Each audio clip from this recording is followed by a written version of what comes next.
বড় ইউটিউবারদের কত সাবস্ক্রাইবার, তাই না? আর আমরা যারা নতুন ইউজার তাদের কোনো সাবস্ক্রাইবারই নাই। যাই হোক, অনেকে ভিডিওতে সুন্দর করে, অনেকে ভিডিওতে ফিল্টার ইউজ করে। আমি কিছুই ইউজ করি না, যাটা ভিডিও করতে পারি ন্যাচারাল কালার সেটাই শেয়ার করার চেষ্টা করি। যাই হোক, আসসালামু আলাইকুম, কেমন আছেন সবাই? আশা করি সবাই ভালো আছেন। কোনো দিন সফল ইউটিউবার হতে পারবো কি না, ইউটিউবে সফল হতে পারবো কি না আদৌ জানি না।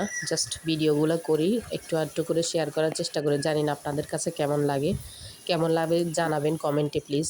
ভুল থাকলে সেগুলো বলে দিবেন, ধন্যবাদ। আসলে রোজ রোজ নিজে একা হাতে রান্না করি, সংসারের সব কাজ একা হাতে করি, যার কারণে ভিডিও কোয়ালিটিও ভালো করতে পারি না। একটু একটু নতুন হিসেবে জাস্ট ছোটো ছোটো ক্লিপ করে এডিটিং করে শেয়ার করার চেষ্টা করি, এতটুকুই। আজকে এখানে রান্না করছিলাম কলা দিয়ে তেলাপিয়া মাছের ঝোল। অবশ্য সবগুলো মাথা দিয়েছিলাম যাতে টেস্টটা একটু বেশি হয়। মাথা দিয়ে সবজি রান্না করলে অনেকটা মজা হয়। আর একটু চিংড়ি মাছও দিয়েছিলাম। এই যেভাবে ঘরোয়া আমরা রান্না করি টমেটো দিয়ে, ওরকমভাবে রান্না করে একটা বাটিতে সার্ভ করে নিয়েছিলাম। রোজ রোজ এরকম হালকা ফুলকা রান্না করারই চেষ্টা করি।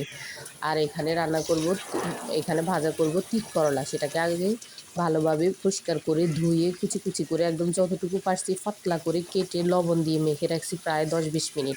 রাখার পরে মশলাপাতিগুলো ভালোভাবে কষিয়ে এরপরে করলা থেকে পানিটা চিপড়ে ফেলে দিয়ে এগুলা একদম দিলাম যাতে তিতাটা একটু কম লাগে। এরপর ওইটা একটু ভালোভাবে নাড়াচাড়া করে করলাটা একটু আলু এড করে দিলাম। অবশ্য তিত করলাতে আলু না দিলে তো ভালোই লাগে না। অনেকে চিংড়ি মাছ দেয়, আমি চিংড়ি মাছ দিয়ে করি না, এমনি নর্মালি রুটি পরোটা দিয়ে বা গরম গরম ভাতের সাথে খাওয়ার জন্য অ্যাজ ইউজুয়াল যেভাবে ভাজি করি ওরকম মিক্স করে দিলাম ভালোভাবে। একটু ফোড়া ফোড়া করে লাল লাল করে ভাজি করার চেষ্টা করছি যাতে তিতাটা কম লাগে। কিন্তু মজার বিষয় হলো, যাই করি না কেন, যার যেটা কাজ তেতা তো তেতা থাকবেই, সে ছিল ভালোভাবে।